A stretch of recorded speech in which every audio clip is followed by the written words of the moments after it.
அஸ்ஸலாமு அலைக்கும் வரஹ்மத்துல்லாஹி வபரகாத்துஹு. இமாம் கூட சேர்ந்து ஜமாத் தொழுத பிறகு இமாம் அவர்கள் கூட்டு துவா ஓதுறாங்க.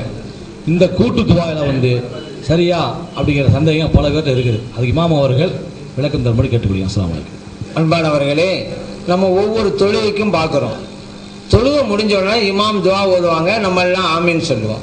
மகரிப் தொழுகை கூட நம்ம அப்படி தான் செஞ்சோம். நீங்களாம் பார்த்தீங்க, நம்மலாம் பங்கெடுத்தோம். இப்போ சில பேர் இது இல்லைம்பாங்க. அதுக்கு என்ன ஆதாரம்? கூட்டு துவாவுக்கு என்ன ஆதாரம்? நான் சொல்றது, இந்த கூட்டு துவாவுக்கு ஆதாரங்கிறீங்களே, இந்த கூட்டு துவான்ட்டு என்ன? எனக்கு கூட்டு துவான்ட்டு ஒன்று எங்க இருக்கு? கூட்டு துவான்னு ஒன்று இருந்தா அரபி மொழியில என்ன அதுக்கு வாசகம்? அதான் அப்பதானே அரபி மொழியில கூட்டு துவாக்கு ஏதோ ஒரு வார்த்தையை சொன்னாதானே இதுக்கு ஆதாரம் குர்ஆன்ல இருக்கா ஹதீஸ்ல இருக்கான்னு பார்க்க முடியும். கூட்டு துவாக்கு அரபியில என்ன சொல்றேன்னு அவங்களுக்கு புரியாது. அப்படி ஒன்னே கிடையாதுங்க. அதான் சொல்றேன், கூட்டு துவான்னு ஒண்ணு கிடையாது. இது இவங்களா உருவாக்கிக்கிட்டது.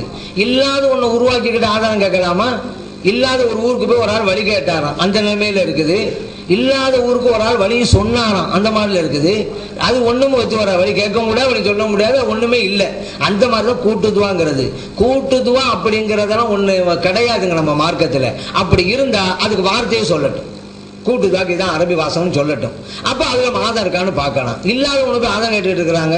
இல்ல ஒருவர் துவா செஞ்சு மற்றவர் ஆமீன் சொன்னா அதுதான் கூட்டு துவா. இந்த பேரு நீங்க வச்சுங்க, மார்க்கத்துல இருக்கு. ஒரு ஆள் ஒரு துவா செஞ்சு மற்றவர் ஆமீன் சொன்னார், அதுக்கு பேர் கூட்டு துவா. இது எந்த கிதாபில் இருக்கு? எந்த குர்ஆன்ல இருக்கு? எந்த ஹதீஸ்ல இருக்கு? இது இவர்களா வஹாபிகளா உருவாக்கி கொண்டேதான். இது கூட்டு துவான்னு இவங்க வச்ச பேரு தான். மார்க்கத்து அப்படிலாம் கிடையாதுங்க. ஏன் தெரியுமில்ல? துவா செய்பவரும் அல்லாஹ்ட்ட தான் கேட்கிறாரு, ஆமீன் சொல்றவரும் அல்லாஹ்ட்ட தான் கேட்கிறாரு. ரெண்டு பேரும் அல்லாஹ்ட்ட கேட்கும் போது இங்க என்ன கூட்டு பொரியல் எங்க வந்துச்சுன்னு? எல்லாம் அல்லாஹ்ட்ட தான் கேட்கிறாங்க. இமாம் கேட்கிறாங்க, ரப்பனா ஆத்தினா ஃபித் துன்யா ஹஸனத்தன், இறைவனே இந்த உலகத்தில் எங்க நல்ல வாழ்க்கை தருவாயான்னு கேட்கிறாரு. நம்ம எல்லாம் ஆமீன்கிறோம், இறைவனே அவருடைய துவாவை நீ அங்கீகரிப்பாயாகங்கிறோம். அவரும் அல்லாஹ்ட்ட கேட்கிறாரு, நம்மளும் அல்லாஹ்ட்ட கேட்கிறோம். இதுக்கு என்ன போய்கிட்டு ஒரு கூட்டுன்னு ஒரு பேர் வச்சுக்கிட்டு பொரியல்னு பேர் வச்சுக்கிட்டு ஆதாரம்னு கேட்டுட்டு இருக்கிறாங்க. ரெண்டு பேரும் அல்லாஹ்ட்ட கேட்கிறோம். அல்லாஹ்ட்ட எதுவும் கேட்கலாம சொல்லிட்டு அல்லாஹ் குர்ஆன்ல சொல்றான, உதுஊனி, என்னட்ட கேளுங்க, அஸ்தஜிபு லக்கும் தருகிறேன்ங்கிறான். நம்ம அல்லாஹ்ட்ட கேட்கிறோம், ஒண்ணு வேணாங்க, நம்ம தொழுதுட்டோம். ஒரு சகோதரருக்கு துவா செய்யறோம், இறைவனே அந்த சகோதரருக்கு நல் சுகத்தை கொடுப்பாயாக. கேட்கலாமா? கேட்கக்கூடாதா? கேட்கலாம் தானே. இறைவனே அந்த சகோதரருக்கு நல்ல பொருள் வளத்தை கொடுப்பாயாக, குழந்தை பாக்கியத்தை கொடுப்பாயாக. கேட்கலாமா? கேட்கக்கூடாதா? கேட்கலாம் தானே. அந்த மாதிரி இறைவனே அந்த சகோதரருடைய துவாவை நீ அங்கீகரிப்பாயாக அப்படி கேட்கிறோம். நம்ம அடுத்த சகோதரருக்கு எதையும் கேட்கலாம்ல, இதை கேட்கிறோம். உண்மையில ஆதாரம் தர வேண்டிய இந்த வஹாபிகள் தான். எவ்வளவு நம்ம அவங்ககிட்ட ஆதாரம் கேட்கணும். தொழுது முடிச்சிட்டு அடுத்தவருக்காக எதை வேண்டுமானு கேட்கலாமா? இல்லையா? கேட்கலாம். அப்படி இருக்கும்போது அவரோட துவாவை அங்கீகரிப்பாயாக நாங்கள் அல்லாஹ்ட்ட கேட்கிறோம். இது கூடாதுன்னு சொன்னா நீ ஆதாரத்தை தண்டு போ அப்படின்னு அவங்ககிட்ட நம்ம கேட்கணும். என்ன எல்லாம் நல் சுகத்தை தருவாயான்னு கேட்கலாம், பொருள் செல்வத்தை கொடுப்பாயான்னு கேட்கலாம், அவளுடைய துவாவை அங்கீகரிப்பாயா என்று மட்டும் கேட்கக்கூடாதுன்னு சொன்னா அதுக்கு ஆதாரம் தரணும். அதுதான் எது வேண்டுமானும் தருகிறேன் என்கிறான். நீங்க இதை மட்டும் கேட்காதீங்க, எது வேண்டுமானாலும் கேளுங்க, அவருடைய துவாவை அங்கீகரிப்பாயா அது மட்டும் கேட்காதீங்க. ஆமீன்னா தானே அர்த்தம், யாரெல்லாம் அவருடைய துவா அங்கீகரிப்பான்னு அர்த்தம். இதை மட்டும் கேட்க கூடாது என்று சொன்னால் வஹாபிகளே நீங்க ஆதாரம் தாங்க, நாங்க விடுறோம். இதை மட்டும் கேட்க கூடாது. எதை வேண்டுமானு கேட்கலாம் சொன்னா இதையும் கேட்கிறோம். உண்மையிலே ஆதாரம் தர வேண்டியது அவர்கள் தான். இது கூடாதுன்னு சொன்னா ஆதாரம் தரணும்.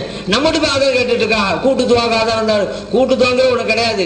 எல்லாம் அல்லாஹ்ட்ட தான் கேட்கிறோம். நினைவுல வைங்க, அவ இமாமும் அல்லாஹ்விடம் கேட்கிறார், நாமும் அல்லாஹ்விடம் கேட்கிறோம் ஆமீன் என்று. அல்லாஹ்ட்ட கேட்கறதுக்கு யாரும் தடை செய்ய முடியாது.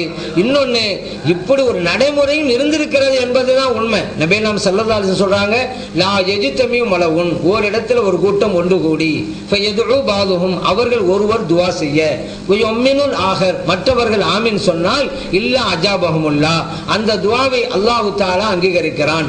தபரானில பதிவு செய்யப்பட்டிருக்கு, ஹாக்கிமிலும் பதிவு செய்யப்பட்டிருக்கு. ஒரு இடத்துல ஒரு கூட்டம் ஒன்று கூடி, பள்ளியாசலாம் ஒன்று கூடிட்டோம். அவர்களில் ஒருவர் துவா செய்ய இமாம் துவா செய்யறாங்க, மற்றவர்கள் ஆமீன் சொல்ல நம்ம எல்லாம் ஆமீன்டோம். அந்த துவா எல்லாம் அங்கீகரிக்கிறாங்கிறாங்க, நம்முடைய துவா அங்கீகரிக்கப்படுகிறது.